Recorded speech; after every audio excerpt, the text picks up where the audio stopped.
Good evening. I'd like to call the regular board meeting of the Medina City School District to order. Thank you all for all coming tonight. Please rise for the Pledge of Allegiance. To the flag of the United States of America and to the republic for which it stands, one nation, under God, indivisible, with liberty and justice for all.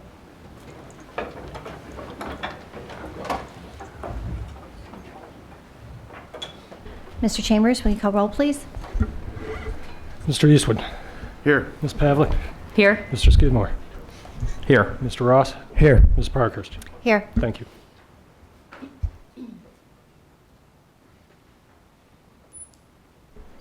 First item this evening is the approval of the minutes from the regular meeting from February 20th, 2018. I move to approve the minutes from February 20th, 2018. I would second that. Any comments, questions, or changes to the minutes?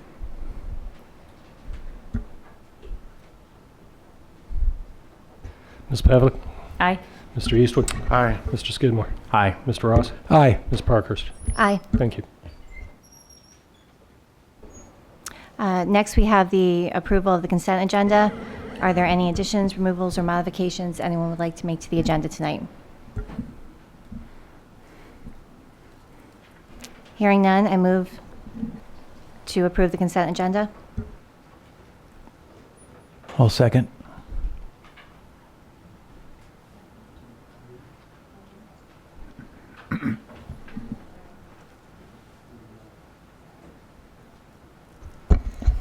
Ms. Parkhurst. Aye. Mr. Ross. Aye. Mr. Skidmore. Aye. Ms. Pavlik. Aye. Mr. Eastwood. Aye. Thank you. Good evening. I'd like to start with my favorite part of the board meeting and invite our Blake visitors up to the front. Eldora, principal over at Blake Elementary School. Looking forward to your presentation. Whichever the last one is, because there's two up there. It's whatever the most recent one is, because I updated it.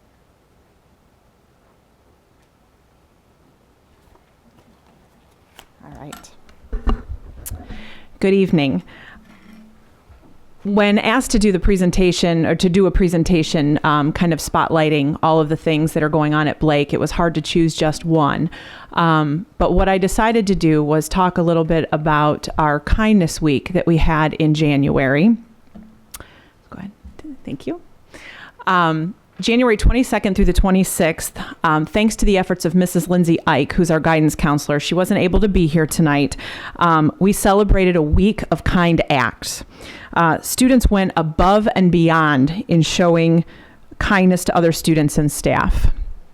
The point of the program is actually, it's a proactive and positive bullying prevention initiative that improves school climate and increases student engagement. So that's what the purpose of it is.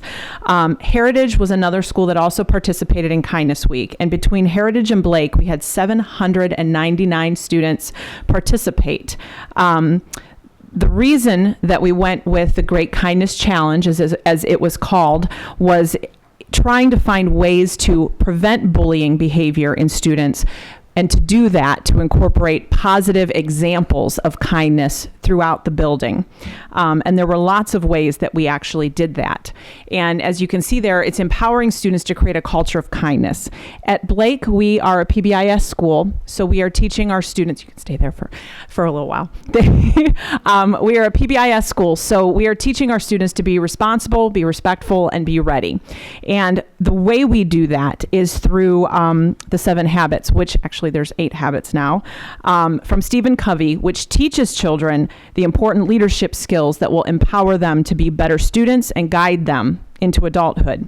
This Kindness Week fit perfectly with our PBIS initiatives, especially with habit 1 of being proactive, which teaches students to always do the right thing, even when no one is watching.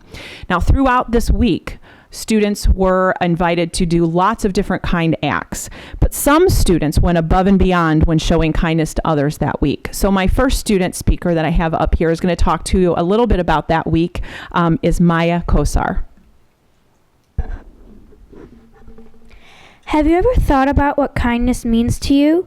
About how you feel when someone does something kind for you or when you do something kind for others? I have. I look for opportunities every day to be kind to others. This is why when my school had a kindness week, I went right into helping others. In my opinion, we shouldn't have a kindness week dedicated to being kind, but a lifetime dedicated to being kind. Being kind gives you a sense of accomplishment. It gives you a feeling of being a good person in a world sometimes filled with anger and fear.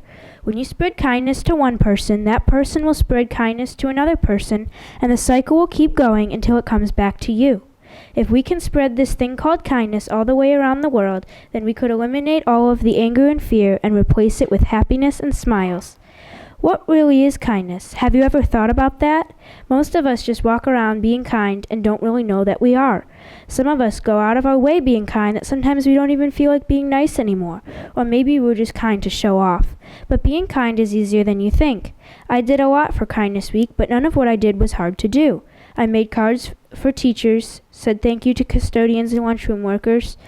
I helped clean up around the building. I only spent about 10 minutes each day doing these things, but they really made a difference. I love seeing the smiles on people's faces, and their expressions made my day. This is why I continue to be kind to people, not to make myself look better than others, but to make others happy when maybe their day isn't going so well. Sometimes people find it hard to be kind to others. If that's you, just start out easy. Say thank you, text your friend a nice message, or invite your family over for dinner to start. These things will give you that sense of accomplishment that maybe you've been missing your whole life. So the next time there's an opportunity to be kind, take it. You never know when you might want that kindness to come back to you.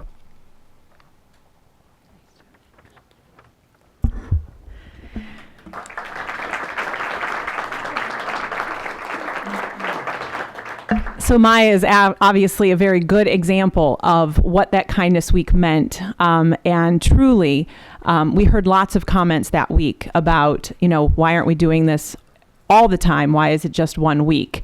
So I think it's very important that we continue that message of kindness. So at Blake, so one of the things the way the challenge worked was they were given Kindness Matters pencils the very first day and a checklist, which was a school edition. And as Maya mentioned, she did several of the things, writing cards, saying thank you. So they were invited to do all of these different things on this checklist, and all the students who turned in a checklist, then put their handprint on this Kindness Matters poster the following week. So there were lots of different things that they could do through that. We also did daily kindness videos every morning, daily kindness quotes on the morning announcements. They also had a home kindness checklist. So there were things that they could do at home, such as do a household chore without being asked. My favorite, go a full day without complaining. Take a family walk outside, say thank you to a police officer. Those were all some of the home things that they could do. We also had a spirit week of kindness with themed dress up days. So every day was a different, just a different fun dress up thing. The kindness cap, Peace, Love, and Kindness Day was tie-dye. We actually had students dress like a bee on Be Kind Day. So we had a lot of fun that week, and we really wanted it to be a fun experience to encourage students to participate. Leadership teams helped too. At Blake, we have about 14 different leadership teams that students in grades 1 through 5 are members of. Students choose the team that they would like to be a part of based on a survey that they do in the beginning of the year where they give their top 3 choices. These teams meet every 3 weeks on Fridays for about 45 minutes. Their purpose is to build student leadership by engaging in school and community service projects or doing just activities that will strengthen their character. 2 teams helped with Kindness Week that week, and it was Kindness Team, which we have a Kindness Team, and Welcoming Team. Paige Johnson is a student on one of those teams, and she's going to talk to you a little bit about how her team helped kindness and what that week meant to her. There were many things my leadership team and I did for Kindness Week. One act of kindness we did was the Post-it note project. This project was when each student made 20 sticky notes with positive messages on them and posted them on our classmates' desk. One act of kindness I did personally during Kindness Week was the canned food donation drive. This was where the kindness team and I built a pyramid out of the canned foods, and then we donated the canned foods to people in need. I think it's important to have Kindness Week because kindness is love and love makes the world go around.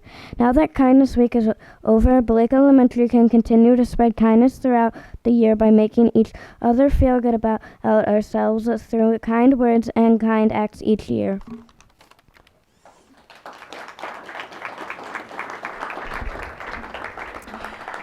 So you can see we were in a little friendly competition with Heritage. The prize was whichever school raised the most money for feeding Medina County, and what we did was each can was worth, we said each can's worth $1. They would get extra recess, but they came so close, Mrs. Ike said both schools earned free recess. So we collected in a week's time 510 canned foods, and Heritage brought in about $642. So a lot of kindness spread towards feeding Medina County. And then, as she said, we need to spread, both girls said we need to spread kindness every day of the year. So that's where our Kindness Matters 365 poster is hanging in our cafeteria. And all of those handprints are the handprints of the students who turned in their checklists of all the kind acts that they did. We hope to do this again next year. The Great Kindness Challenge for 2019, those are the dates. So I'm sure that we will do this week again. But then obviously our mission, our goal is to teach kindness and encourage those kind acts 365 days a year.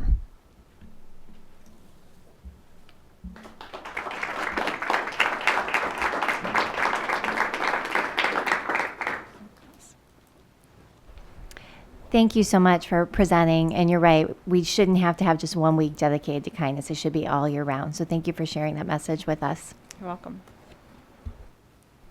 Paige and Maya, you both were so well spoken and did such a great job talking to us today. We appreciate it. Mrs. Labdist, you do such a great job over there with your school. We appreciate all you do in teaching leadership to your students. Thank you. Thank you very much. Yes, thank you, Adele. Thank you, Adele.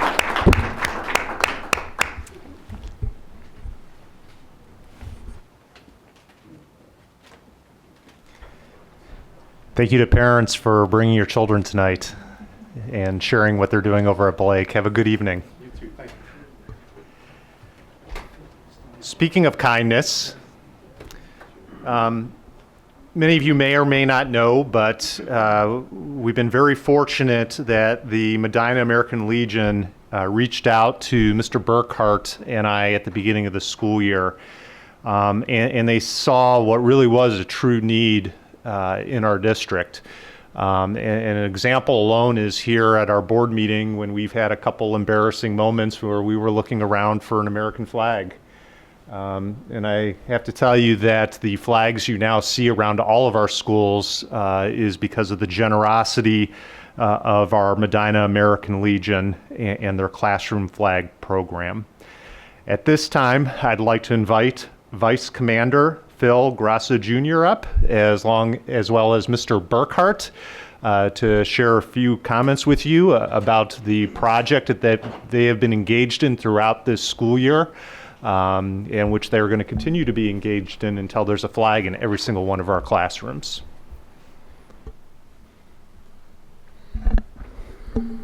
Good evening. I'm Phil Grassa, Senior Vice Commander and Manager of the Flag Program, American Legion Post, Medina Post 202 here, and I am also the Commissioner in Medina County Veterans Service Office Commission. I want to take a few moments to make you aware of our American Flag Program. We have been working in concert with the Superintendent of Schools and his staff to have an American flag placed in every classroom in Medina City Schools, to include the high school. The cooperation we have enjoyed with the administration has been phenomenal. From the very first time we discussed this project with Mr. Sable and his staff, there was a complete buy-in. Their staff conducted a complete audit of every classroom of every school in the district. I particularly want to thank Aaron Zabel, John Burkhart, and Jack Berry. We have been providing the flags and holders, and the local school custodians have been mounting them in each classroom in their schools. Currently, the Legion has donated 320 flags for this purpose. In one case, AI Root Middle School Student Council had installed their flags 2 years ago. So we did not need to provide those as of yet, but we will back that up in the future if they needed. I might add, the American Legion Post 202 has been working with the Young Americans for Freedom Club in the high school. And they have raised over $5,800 for a low-profile monument to sit at the base of the flagpole at the high school stadium. The monument will be dedicated to all Medina High School students who have served their country in the armed forces, past, present, and future. The monument will be constructed and placed at the time to be dedicated next August at the first homecoming game. The Legion will continue to work with the school administration to see the flag program to completion, and then we will jointly plan for a ceremony to celebrate this accomplishment. This will include having boys and girls cross-country track team who will form a relay to carry an American flag from every school in the district to another school in recognition that in Medina, our schools fly our nation's colors with pride. In conclusion, I would like to point out to you that this coming Flag Day on June 14th represents the 241st anniversary of the resolution passed by the Second Continental Congress that adopted our banner of stars and stripes, representing, as the Patriots said at the time, a new constellation. Since then, over 1 million Americans have died fighting under that constellation for the liberty of others and the protection of all of us. We trust the American Legion City School Flag Program will, in some small way, remind all students of all ages, each and every day, that freedom is not free. Thank you.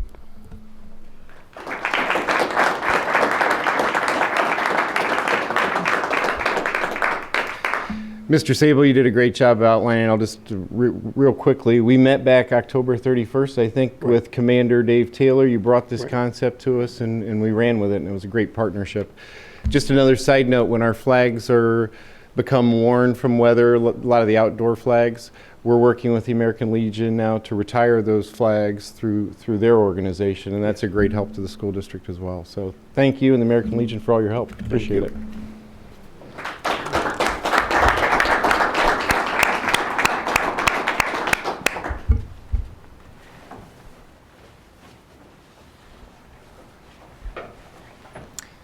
Thank you, Phil. I know you had a long day. You'll see me again. We have a couple curriculum adoptions that are coming up and that our staff has been working on throughout the year. I'd first like to invite Tina Cassidy up to share with you some information about our elementary math adoption.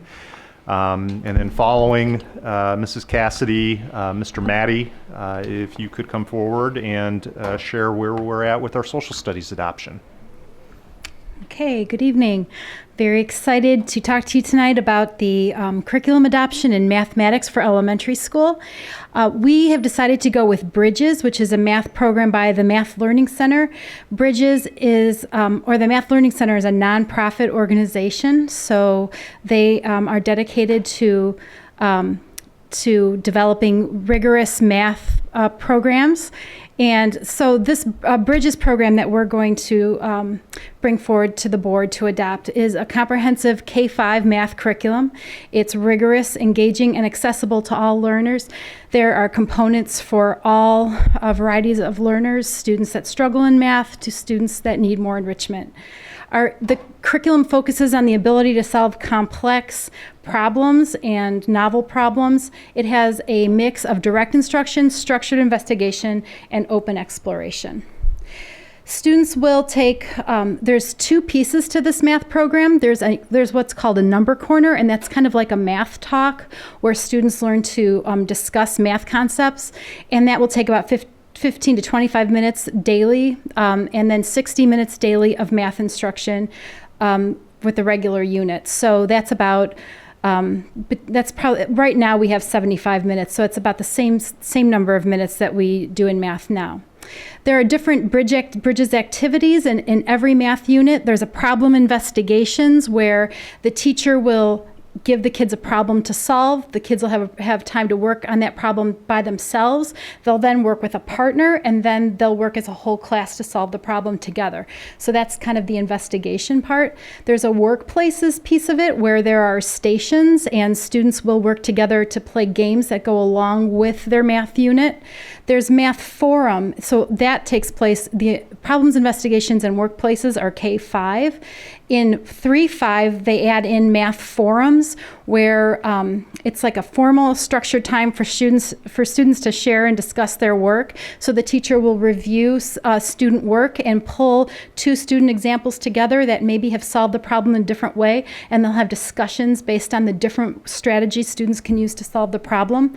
And then there's something called problem strings in grades 3 to 5, which I think is very neat because they're fast-paced, and they're focused on helping students develop efficient ways of solving problems. So not just the right way, but the most efficient way to get to the answer. So that's a neat aspect of the program.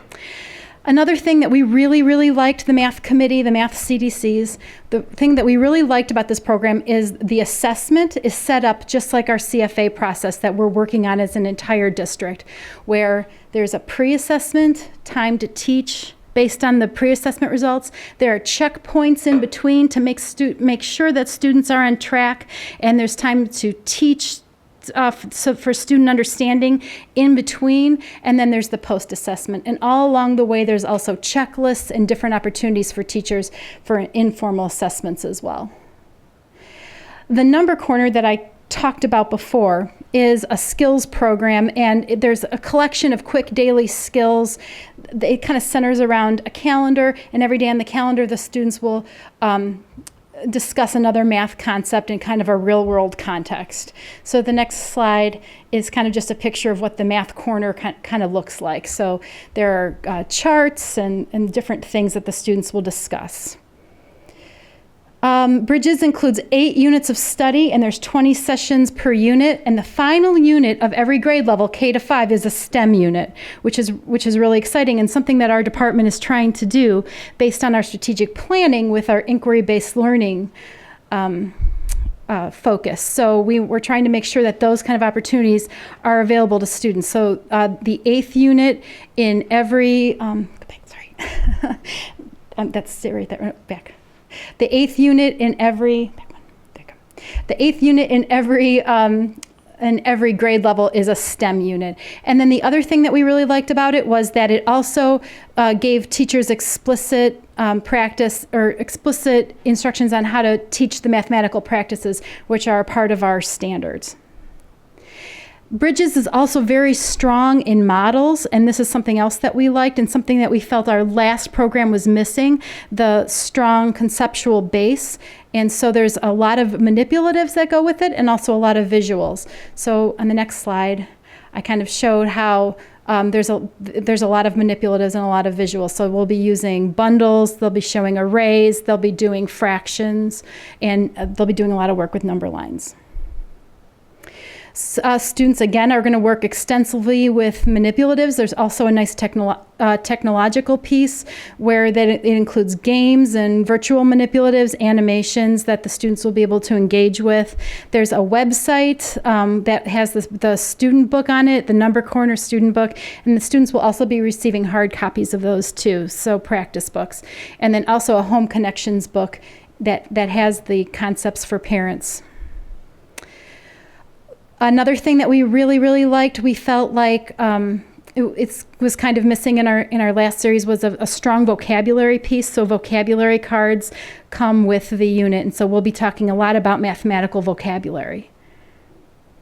So that's about our new bridges adoption. So we have, it is a nonprofit organization, so they did not send us free materials like the other vendors do. I do have all the materials online, however, so they are open for anybody, the board or the public who would like to come and see the program. I have it all online, so just give me a call and come on over, take a look. It'll be open for 30 days, and then we'll bring it to the board next month for a vote. Are there any questions?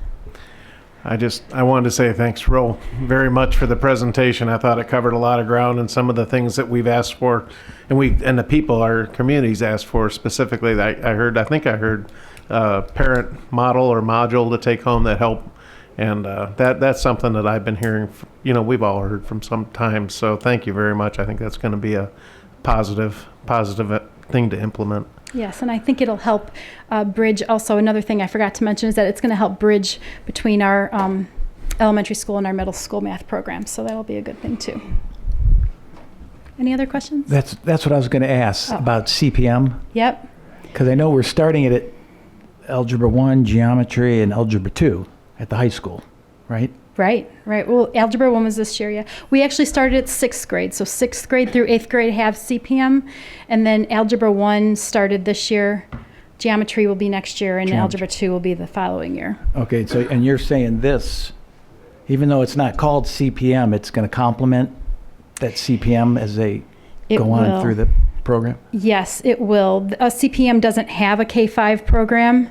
It starts at grade 6. And Bridges is like their sister company. So it's like, it's very strong in inquiry-based learning activities, which I said the 8th unit is STEM. So it's very much, it's a lot like CPM, but there's different pieces to it too. So it'll be a nice mix. All right, thank you. And now I'll have Matt come up and he'll talk about the 6-8 social studies adoption.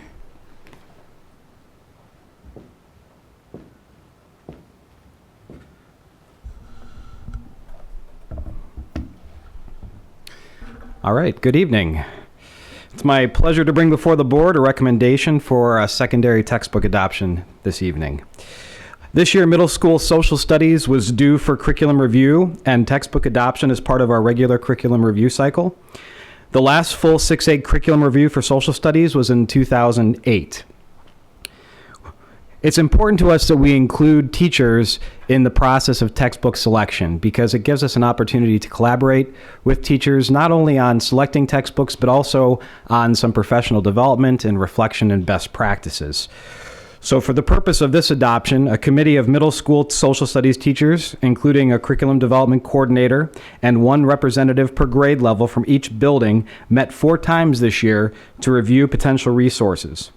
All teachers were invited to attend voluntary vendor presentations after school to participate in the selection process and provide feedback. So in addition to our committee members, we engaged all members of the 6th through 8 social studies department. The committee investigated and discussed best practices, developed a shared instructional vision, and created an evaluation rubric to assess textbook quality based on the best practices researched and the shared instructional vision developed. Teachers evaluated textbooks based on standards alignment, depth of content, critical thinking skills, pedagogy, including opportunities for inquiry-based learning. I think there is a theme this evening. Considered assessment implications and integration of literacy skills in reading, writing, and speaking and listening. And after reviewing an initial 4 potential textbook options and taking into consideration the feedback from teachers at the vendor presentations, the committee narrowed the focus to 2 options and eventually decided on the Houghton Mifflin Harcourt, or HMH, Middle School Social Studies series. So what we are proposing is for 6th grade, Eastern World Geography, copyright 2019, with the focus in 6th grade curriculum being on regions and people of the Eastern Hemisphere. For our 7th grade students, Ancient Civilizations, copyright 2019. And again, the 7th grade curricular focus on world studies from 750 BC to 1600 AD. That's ancient Greece to the first global age. And for 8th grade, U.S. history beginnings to 1877, and that's a copyright 2018. 8th grade curriculum is focused on the U.S. studies from 1492 to 1877, which is exploration through Reconstruction. So this is from the same series that we adopted our 9th grade world history textbook last year around the same time. So students in grades 6 through 9 will be using the same textbook series, and this series will likely continue into the 10th grade when it comes time to adopt. This is also the updated edition of our current middle school textbook in 7th and 8th grade. So the learning curve for teachers in terms of professional development will be minimal. The committee selected this textbook series for several reasons. First, the series yielded the highest score in meeting all criteria on our textbook evaluation rubric, including alignment with the C3 College, Career, and Civic Life Inquiry Framework, and I'll share a little bit more on that in a couple of minutes. The organization and format of the textbook is engaging and easy to navigate and includes uniform features across all 3 grade levels, including lesson openers that introduce each section and challenge students with a provocative question intended to make the study of history relevant for our students. If you were there, vignettes put students into the action of history and promote critical thinking and historical analysis. An online interactive platform called ED is provided to enhance the learning experience and provides digital textbook access to students, multimedia integration, including History Channel videos, interactive and adaptive learning activities that provide flexibility and customization for diverse learners. So what are we getting with this adoption? With this adoption, each student will have a hard copy of the textbook, access to digital online materials, and the teachers will also have a copy of the hard copy of the textbook in addition to all online digital resource access. There's also 1 day of professional development included at no additional cost, and this will be held over the summer for our teachers, probably sometime in August. Excuse me. So finally, the textbook is just the resource, and we had a lot of conversations with our teachers and with our committee about what counts as the high quality instruction. So we want our students to think like historians, and we talked a lot about what does that mean? How do we cultivate our students to think like historians? So what do historians do? Historians question, they research, they read, they write, they discuss, and they think deeply about the relationship between the past, present, and the future. So this is our goal for our students. One of our district strategic planning initiatives, as Tina mentioned a few minutes ago, is to increase inquiry-based learning opportunities for students. In addition to selecting the new textbook, teachers had the opportunity to work on developing inquiry-based lessons and units. So as a committee, we studied the C3, which is College, Career, and Civic Life Framework. And what this framework does is it provides guidance to teachers through the development of inquiry-rich lessons. So what we're looking at with the C3 framework is really beginning with a question. And that's really where all historians begin their thinking, is by asking questions. So we want to tap into the curiosity, the natural curiosity of our students. And then we want to apply the disciplinary tools, such as our focus on civics, economics, geography, and history, and then encourage students to evaluate sources, gather evidence, conduct research, and then make claims based on a synthesis of all of that research. And then finally, to communicate conclusions and take informed action. So one case study we discussed as part of this work and inquiry featured a middle school class learning about civic engagement and the importance of voting. In this example, students posed the question, why is voting important to our democracy? This question was the driving or compelling inquiry. Students then applied what they had learned about voting to develop a survey intended to measure voter attitudes across different age groups. The outcome of the survey was then discussed, and students used the evidence from the survey to develop claims about voter attitudes and created public service announcements to encourage people of all ages to vote. So that's just an example of what could be developed as a result of this work. So in conclusion, some of the IBL projects that our teachers are working to develop currently in the 6th grade, they're asking a question, why do you live where you live? Looking at geographical factors that affect where people settle and where people make their homes. In 7th grade, teachers are working on developing a simulation with China and the Silk Road so students can learn about commerce and trade. And finally, in 8th grade, their driving question, is privacy a right? So considering the implications of privacy as a guaranteed right in the Constitution. So a lot of good work going on in middle grades social studies. Again, resources are available for 30 days across the street. We encourage anyone to stop by and take a look. With that, any questions? Thank you, Mr. Malley. That was very comprehensive and social studies and history isn't just memorizing facts. Right. And it's great that we're incorporating the inquiry-based learning into our curriculum as part of our strategic plan. I did have one question. What is the typical cycle for reviewing and getting new textbooks? I know you said it was 2008 was the last time. Is it usually 10 years? We were on a 10-year cycle, and we're now on a 6-year cycle whenever possible. And a lot of that's driven by the online access. And typically those contracts are for about a 6-year period. Thank you. Thank you.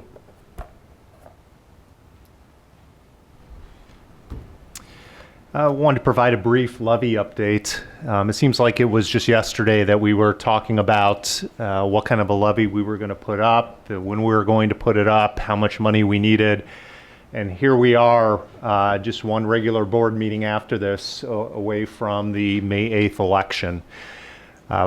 What I'd like to highlight is the type of collaboration that we've received from our parents, from our community, from our MCTA and OPSI, as well as all of our board. We've really worked hard to charge everybody involved or not directly involved with the district to step up and speak on behalf of the upcoming levy. I know you've heard this from me before, but I truly believe that a district is a product of its community and vice versa, which means if you're going to be successful with a levy, it needs to be something that the community wants. And I'm happy to say that in my experiences out in the community, whether it's going door to door with my son to hand out pamphlets that I see Mr. Ross has here in front of him, whether it's eating pancakes at breakfast or doing community chats, the feedback and support has been extremely positive for where we currently are as a district, as well as where we are going. And I'm looking forward to continuing that momentum as we continue to talk about the direction of our school district in the coming days leading up to the May 8th levy. And I cannot talk about the levy without saying that it is no additional taxes, and the community will not see a tax increase. So we are asking to be able to keep the amount of money that we're currently receiving from the community. Any questions or comments about any of the presentations tonight or our upcoming levy efforts? I have attended several of the community meetings that we've had, and I encourage everyone or anyone who has questions to get to those meetings. There's still a couple coming up. The calendar, I believe, is posted online. Additionally, I wanted to check with Mr. Chambers. I believe that we have a bond that is expiring this year. So although the tax levy is not an increase to taxes, people will actually see a decrease in their taxes because of that bond, correct? That's correct. It's a 0.8 mil bond that is currently out there. Our last payment will be December 1st. And with the next tax rates or tax bills going out, the community should see that millage dropping off. Thank you. Well, thank you. I know y'all like to talk about financial summaries here, so I'm going to do this quickly. The district bank balance increased by $20 million in February. The main reason for that is we're starting to get our property tax monies in from the county auditor. This brought the bank balance up to $91 million for the year. The general fund revenues were above last year by roughly $680,000. Our funding sources, except for our property tax allocation monies and our other funding, were responsible for the increase. The general fund expenditures, they were below last year by roughly $680,000, so it's good. Payroll, purchase services, and supplies were the reason for this decrease. Our sales tax, we are at roughly $3.146 million in our sales tax. The district spent a whopping $26,000 in February for educational equipment and fleet maintenance, and those were the only two things that we paid for in February. The district received $88,500 in income from investment purposes in February, and that gave us $632,000 for the year. And this amount is approximately $23,000 short of all of last year's income investments. And finally, the general fund true days cash is at 328 days. This is up from last January by 80, or from this past January by 87 days, and above last year by 23 days. Questions?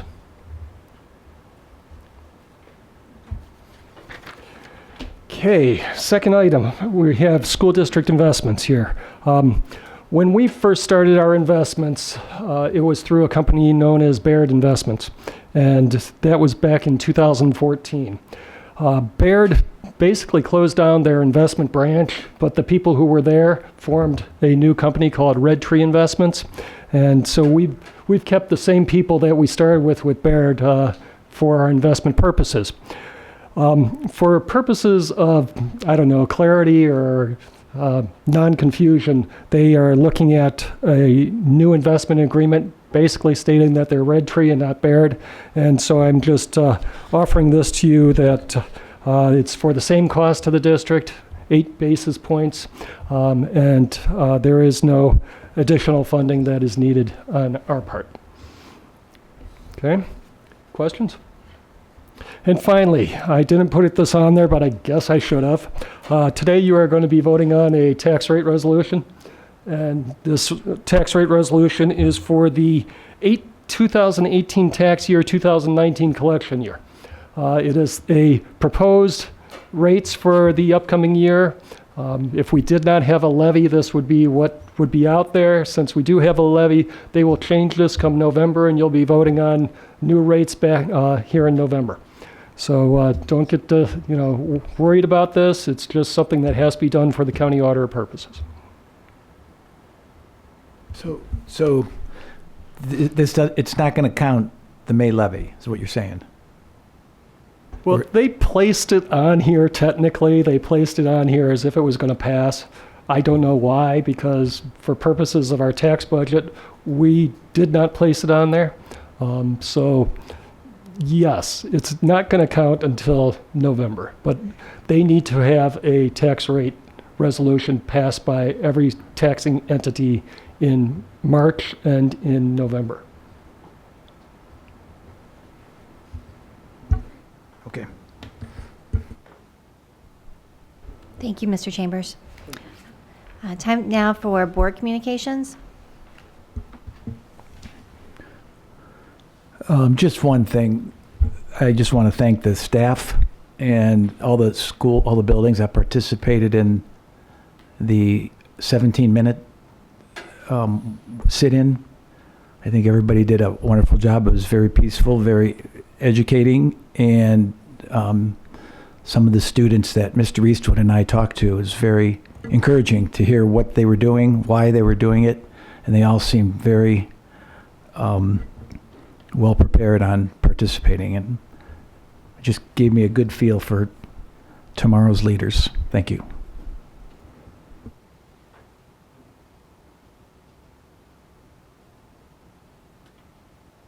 Okay, I have a few things. The Finance Committee meeting is going to be this Wednesday. Valerie and I will be attending that with Mr. Sable and Mr. Chambers. Also today, Valerie and I met with Mr. Maddie and Mrs. Cassidy. We reviewed the curriculum that we also saw that they presented a little bit ago.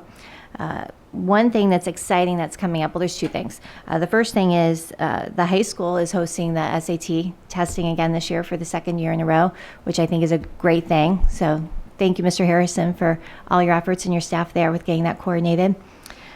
The other great thing that's exciting is the summer enrichment program that Mr. Maddie and Mrs. Cassidy are planning. I believe that's really Mr. Maddie is the one right behind that. So we're really excited to hear about that. It's my understanding it's going to be for students in grades 5th through 8th. It will be a tuition-based program for 1 week this summer, held at Claggett Middle School. It will be enrichment and have a lot of inquiry-based learning programs to it.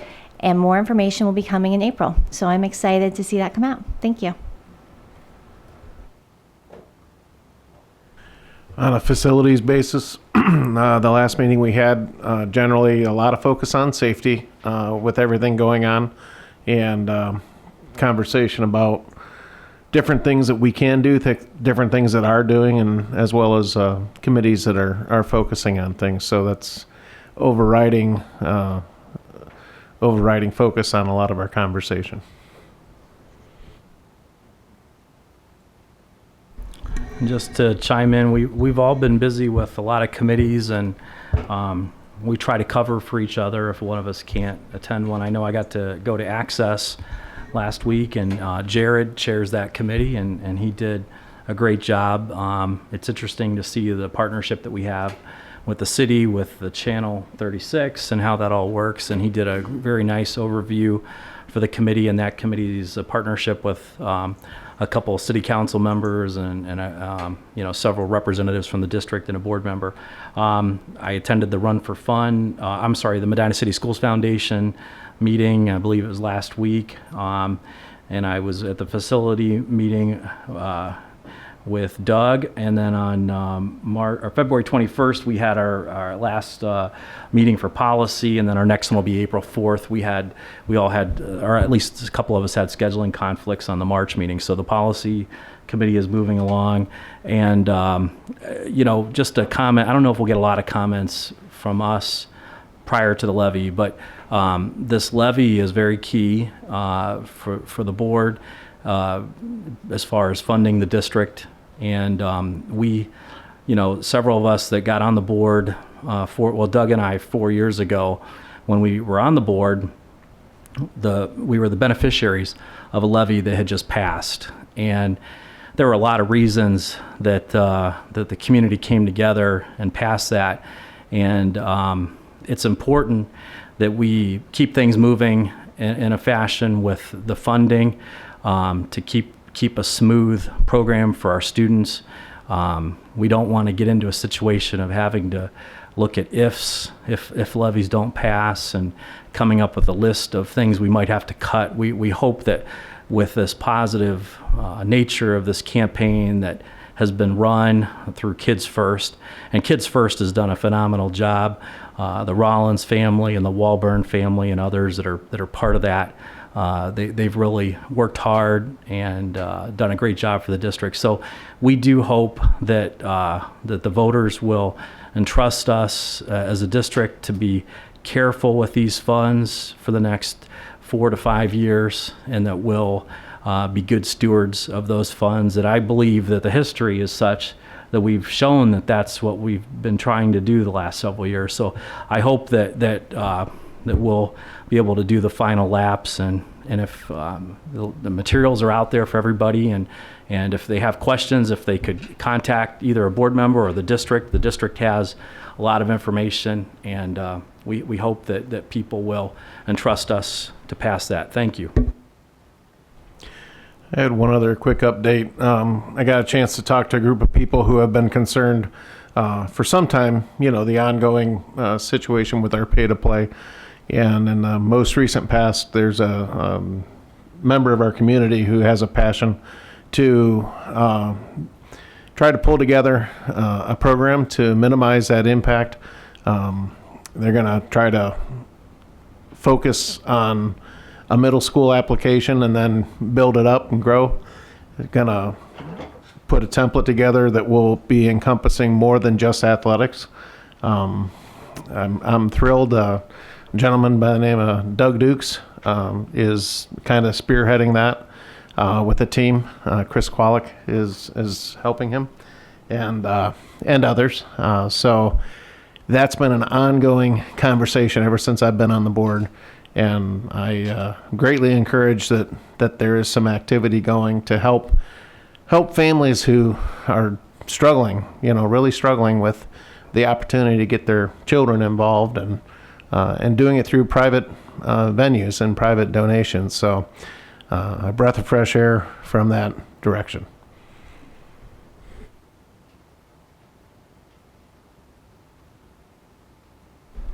Thank you all. I know everyone's been very busy with committees, as Mr. Skidmore mentioned, and community chats, and appreciate all the work that everyone's been doing.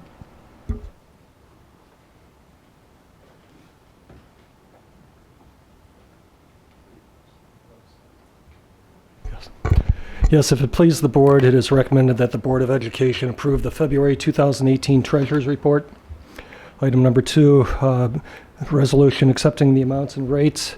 It is recommended that the Board of Education adopt the resolution accepting the amounts and rates as determined by the Budget Commission and authorizing the necessary tax levies and certifying them to the county auditor for tax year 2018, collection year 2019. Number 3, supplemental to permanent appropriations. It is recommended that the Board of Education approve the following supplementals for the 2017-2018 permanent appropriations. If you look at these, going down to the bottom, you have Funds 401, the auxiliary funds. These are the final payments that came into the from the state to the district, and you could see that 2 of the 3 are being reduced by the state. And I said this before, with the state and federal funds, you'll see these being increased and decreased as we go along from January through June. Item number 4. Oh, let me get back up here. Under item number 3, you have Fund 200-9330. Back in September, we closed this out because the high school was positive that after 7 years it would be done with. They haven't used it for 7 years. If you look at item number 4, we're starting it back up again. So we have a fund-to-fund transfer. It is recommended that the Board of Education approve the following fund-to-fund transfer from the Principals Fund at Medina High School to the Science Olympiad. And then we have a then and now purchase order. It is recommended that the Board of Education approve the following then and now purchase order. Suburban school transportation. This was a January purchase. The purchase order itself didn't come until March. So we're looking for that. Questions? Mr. Chambers, just so I know, I'm confident that these resolutions on the tax levies from the auditor, that's not unique to us. That's what happens for all districts. Okay. I make a motion to approve the treasurer's action items. I second. Any questions or discussion? Mr. Chambers, I just wanted to mention with the Science Olympiad, resurrecting, the high school team has qualified through regionals. They're going to Ohio State University at the end of April, April 28th, to compete. This is their 7th year running. And also Root Middle School for the first time has qualified to attend state. So a big shout out to those students. They've worked really hard. Well, then I guess we have to pass this in order for them to attend, correct? Thank you. Okay, Ms. Parkhurst. Aye. Ms. Pavlik. Aye. Mr. Eastwood. Aye. Mr. Skidmore. Aye. Mr. Ross. Aye. Thank you all.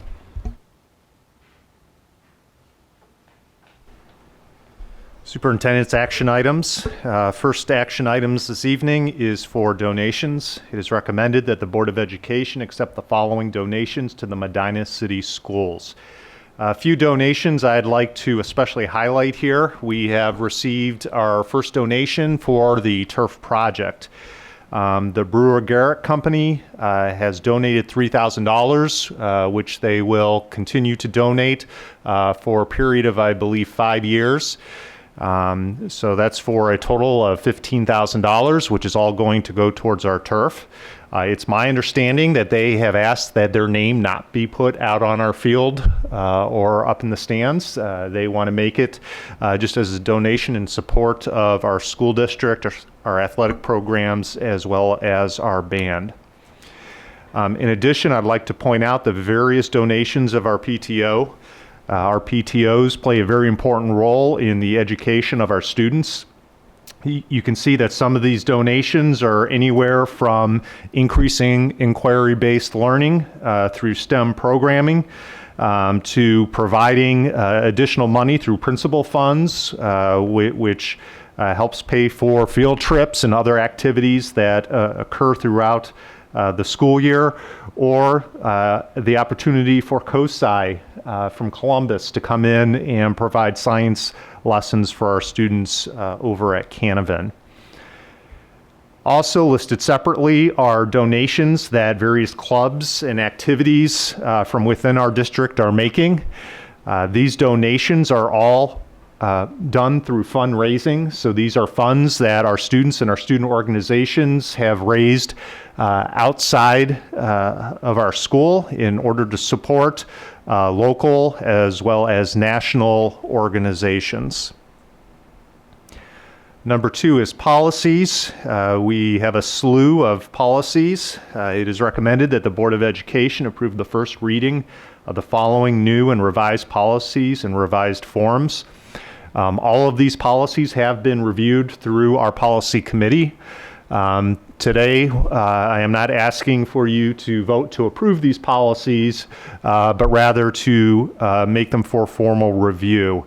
And I know once you vote, assuming you approve, Dr. Kwolek is going to move these policies, once approved for review, to the public content area of the agenda. I do want to point out that there is a policy we have been discussing for several months now in regards to the operations of board meetings. We intend to present that policy for discussion at the upcoming work session in April. In moving through it, we deemed that there was more discussion necessary before we represented that policy. Number 3 is a change of date for the April 2018 work session. It is recommended that the Board of Education approve a change in the date of the April 3rd, 2018 work session to April 10th, 2018. And if approved, I appreciate that because it's actually a conflict in my schedule. Number 4 is field trips. We have several field trips for recommendation. It is recommended that the Board of Education approve the following overnight field trips in compliance with Policy 2340 for the 2017-2018 school year. These are all field trips that have occurred in the past. These trips are either funded through student fundraising, student organizations, and or our parents. We have a couple stipend payments on the agenda. It is recommended that the Board of Education approve the stipend payment to Miss Kristen Ulm in the amount of $300 for being a cooperating teacher for a Notre Dame college student during the fall semester of 2017. It is also recommended that the Board of Education approve the stipend payment to Ms. Randy Poseidon in the amount of $150 for being a cooperating teacher for a Western Governors University student during the fall semester. And again, I'd like to point out that these payments are not coming out of the school district pockets. These are payments that are provided through the universities that then pass through the school district.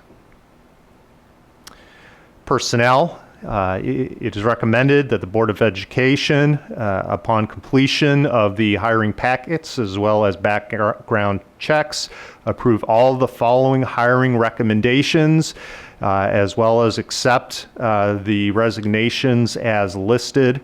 I do want to point out we do have one kindergarten teacher at Ella Canavan that will be moving on at the end of May, and I just wanted to let you know that that individual is relocating.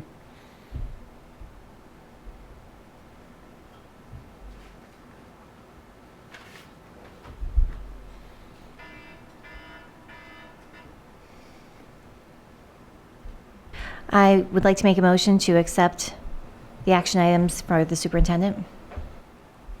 I would second that. Any comments, questions, or discussion?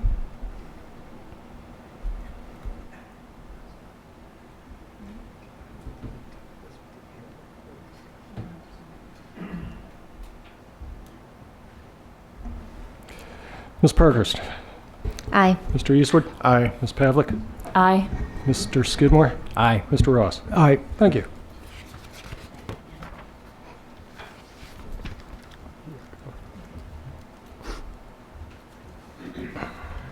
Okay, at this time, we have public participation. Community members wishing to address the board are asked to abide by the following guidelines. Please state your name, address, and affiliation. Please keep comments to a maximum of 3 minutes.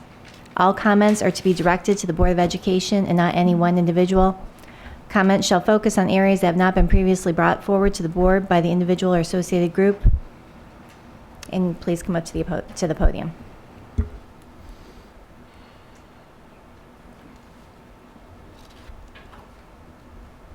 Okay. No? Okay. Hearing none, I make a motion that we move to executive session to consider the employment of a public employee or official, to consider the purchase of property for public purposes or the sale of property at competitive bidding because premature disclosure would give an unfair competitive or bargaining advantage to a person whose personal private interest is averse to the general public interest, preparing for conducting or reviewing negotiations or bargaining sessions with employees concerning their compensation or other terms and conditions of their employment, details relative to the security arrangements and emergency response protocols for the school district if disclosure of the matters discussed could reasonably be expected to jeopardize the security of the school district, and legal matters. Yes, second. I'll second that.